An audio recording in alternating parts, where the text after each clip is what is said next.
Hey Blue Table fans, Shawn here, and I'm just going to be doing some assembling, and you can take a look at my awesome putrid Blight Kings that I'm working on for my Age of Sigmar Rotbringers army. I'm really stoked for Age of Sigmar in general. I don't know why I picked this army. Well, of course, the cool figures. And so doing a lot of conversions. Want to show you the equipment I'm using for those of you that may be new to assembling miniatures, and you might not know this, but I'm actually a fair hand at conversion work myself. And of course, Blue Table Painting has an extensive base of pieces to make conversions with. So anyway, you want plastic glue. Now when you're pouring out your plastic glue and you have enough come out, squeeze it from the side at the bottom, and that'll create a reverse pressure to sort of slurp up the excess back in, and then put the cap back on right away and put your super glue on a pallet or something. So that's plastic cement. That's definitely the best brand in my opinion. BTP should know we've done about 700 armies. Got Zap-A-Gap super glue. Different types of this glue. Some people like the gel, and I go through a lot of this. And then you have Catalyst. Now I like Zap-A-Gap, but all my local shop had was this Gale Force 9 Rapid Gear, and it seems to work okay, but it does turn the super glue white, as you may see down here. Now plastic glue is for plastic on plastic, and super glue is for everything else. So as you can see, I had to use super glue on my banner bearer conversion here, where I created like this tentacle. In fact, I'm going to show you guys some of the conversions I'm doing. What I've been working on today is this guy. This is a Maggoth Lord. Absolutely stupendous fig. Just great. This is the one with the giant tongue sticking out. But I'm going to create something unique that combines the elements of all the three different types of riders so that I can field it as anything. So here we go. This is a custom banner. I'm not even sure where I'm going to put this, but this is an example of the bits that we have. This is a Minotaur banner, and so you couldn't make this from scratch. You'd have to like order pieces from all over. So Minotaur banner. These bells are from the Blight Kings. This is from Empire Flagellants. This is from Skaven. This is an Ogre Kingdoms thing. I did take off all the horns off of the Minotaur banner because even though they were really cool looking, they really weren't. They didn't fit with the theme of what I was doing. So this is really cool. The bells, something like this face, like yelling, is really cool because of course I want to have command units in all four of my Blight Kings units. Command models, I mean to say. So this is again a Blight Kings figure, Flagellants bells. This here is an Ogre Kingdoms banner, and this piece here I'm pretty sure is from the Cygor Cahorn Gore piece, whatever that's called. I can't remember the name of it. And of course lots of conversions here. I shortened the Ogre banner bearer piece here. Oh wait, you can't see that there. I created this little tentacle arm, and of course I glued on like different pieces here. So I couldn't, the original 5 guys I was just going to do straight out of the box, but guess what, I couldn't help myself. I had to do some conversions. This guy has a conversion on him as well. He has this back banner. I believe that's a Flagellants piece, a Flagellants bell, and this sort of shrunken head that's sewed up is from the Plague Bearers kit. Plague Bears. So, and of course I have skulls and rusted weapons and fun stuff on the bases. And of course I've done custom bases for these guys. This guy I cut a piece of 1/8 inch cork in half to make a really thin corking, because if you're going to do corking right, don't just slap cork on there. Make it look natural. Like this guy, he's got pieces of cork, little tiny bits of gravel, and of course I've distressed the cork a lot, like creating like this little ravine here, and of course put some rusted weapons there. That's from a Ogre Kingdoms scrap launcher piece. And so there you go. This is the base that I've been working on for my guy, my Maggoth Lord, and I've got different thicknesses of cork. I've put thinner cork on top. I've kind of disguised it with regular texture. I've made notations where the feet are going to go so I don't interfere with those locations. And I have managed to cut myself, you know, get some bleeding going on there. This is very thin cork that I've cut in half, and I've used the sort of scarred edge of that to put that up, and that'll create some really nice features there. And I'll probably add in some skulls and stuff. I mean, a base this big definitely deserves some decoration. This is probably 3.5, 4 inches in diameter. It's a really nice base, and it goes well with the figure. In fact, let's just show how this guy's going to fit on here. I don't know if you'll be able to see that, but there you go. And I'm working on the rider. I'm going to do a generic rider and incorporate different... I'm not going to make one of the named characters, because you guys know I don't like named characters. So I put the helmet on this other guy's face. I cut the face off. I like the armored guy. I'm not going to do a lot of demonic mutations on my guys, because I want them to definitely have that Chaos Warrior feel.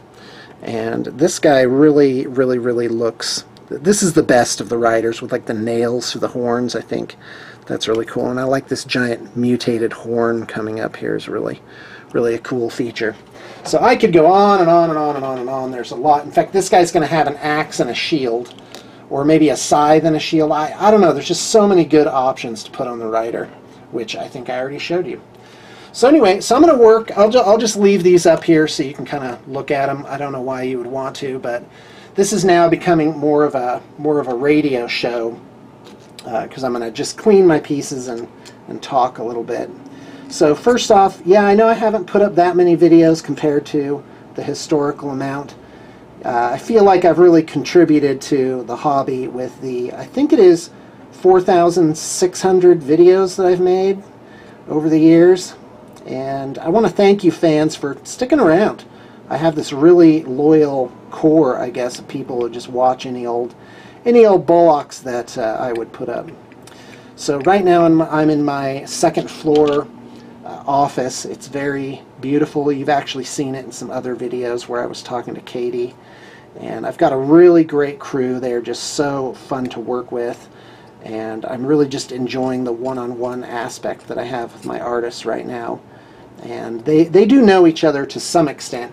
I've tried doing like staff board game night and stuff, but that really just didn't get a lot of momentum, and that's okay, because you know, maybe that's how it is. And so I'm just going to accept things as they are, and just maybe revisit the whole idea of board game night later on. So I've been watching a lot of BoJack Horseman, which is a show that I've really been enjoying.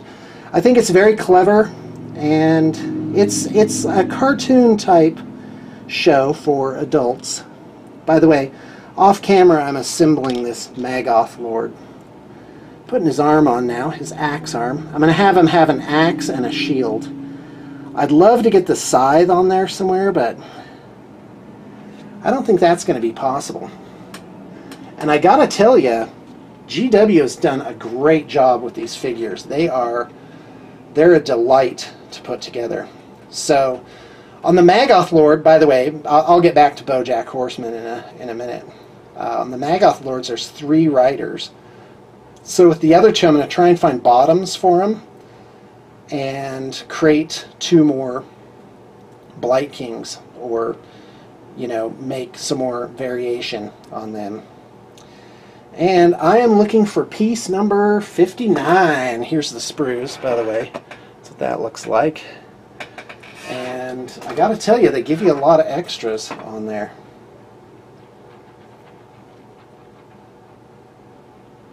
Huh, that's weird. It's not the right thing. So anyway, it's set in a world where there's this has-been TV star called BoJack Horseman. There's anthropomorphic animals, so people have they're mostly human, but they have the attributes of animals. And one interesting element of the game, not of the game, but of the show, is that it takes, like, if the characters were all human, they pick animals like they might have human characteristics, like the dog character, Mr. Peanut Butter, who's, by the way, my favorite character on that show. He's great. I definitely relate to him more. because he's very positive all the time. BoJack Horseman is pretty cynical, and so the dog character is really upbeat, sort of living in the moment, and definitely has a problem with mailmen. He's very paranoid of mailmen. Oh, just so many good pieces on this kit. So anyway, and of course the cat character, Princess Caroline, she's catty because she has a cat head, and it's really interesting. So it's a great show. It's very touching. It does address, it's not heavy-handed, but it addresses big topics like can people change and stuff like that. So anyway, 2 thumbs way up for BoJack Horseman. I started watching it one time and didn't like it, but the next time I went in sort of as a throwaway with not very much expectation, and it turned out to be really good. So as far as BTP goes, we are booking projects still, and I have about 80 in the pipe, which is a historical low, which is good, which means things are getting through a lot faster nowadays. And I'm at the I have sort of well, let's see, what are the numbers right now? I have about 15 projects that are still like being mailed in, and that's not unusual because clients have to order the things, and you know they get their project on the docket, but it takes a while for it to actually, the models to show up, like they're collecting models. So there's that. So I have 15. I have about 25 that I need to check out to artists, and that's where, on the one hand, I feel like I've got a lot of really great artists, but on the other hand, it often feels like it's never really quite enough. And alright, I'm trying to figure out how to get this shield on this guy. So let me show you. So here's my rider. He's got 2 axes, but I think the light is pretty good for doing this. And I actually should be doing digital photography right now. I had 2 armies turned in today, and I've got to do them. So I actually think I'm going to just cut his arm and put this shield on, because the axes look cool and it's very characterful for that character, but it's a little too much, and I want more of like a generic guy. And I think hand weapon shield definitely says generic. So unfortunately, I'm going to have to cut off this really gorgeous piece right here and get this really cool Nurgle shield on there. So here we go, guys. It just really breaks my heart to cut this piece off. So anyway, and then I have about 40 projects actively being worked on, or that have been assigned. Oh, did you hear that? Did you hear it click? So here we go. Oh yeah, that's actually going to be a really good join. Yeah, that's awesome. I think I love it. I think it's going to work. Okay, let's get some plastic glue on there and stick it on. Boy, that was really great. The shield's a little, it's kind of in a down position, but I think it'll be okay. Here we go. Check it. So there he is. And actually has an appropriate sized arm on the back, like a hand. I think that'll look really nice. I'd love your feedback. Why not? Let's hear it. And of course, I'm actually thinking of putting this banner, you'll have to see it sideways, like a big giant back banner on his saddle. And I'm not sure, but because it's definitely going to make the model extremely tall. Oh, that looks really good. That makes me happy. The axe isn't interfering with the way that he's kind of looking off to the side. So I think once this guy's painted up, he's gonna look really good. So anyway, got the crew. A lot of the crew are building or are making wish lists for Age of Sigmar armies. Should only be a week or 2. I'd like to be doing more bat reps, but as you know, I've got really limited space in my interim studio. But as I mentioned before, it's really pushing the project load ahead, and I'm hoping in a couple months we're going to be going from red hot turnaround to white hot turnaround, and it's really good. I would definitely like to see some whole armies come through, and you guys have already seen me, of course, through the years turn around a lot of great projects. Yeah. I want to go to Adepticon next year. Again, I miss Adepticon. I think I missed a year, maybe 2 years. Really not sure how I'm doing with Adepticon. I started going in 2004. Salt Lake City Gladiator games, those are going to be a thing for sure. All right, here, check them out. There you go. I'd like to get Twitch.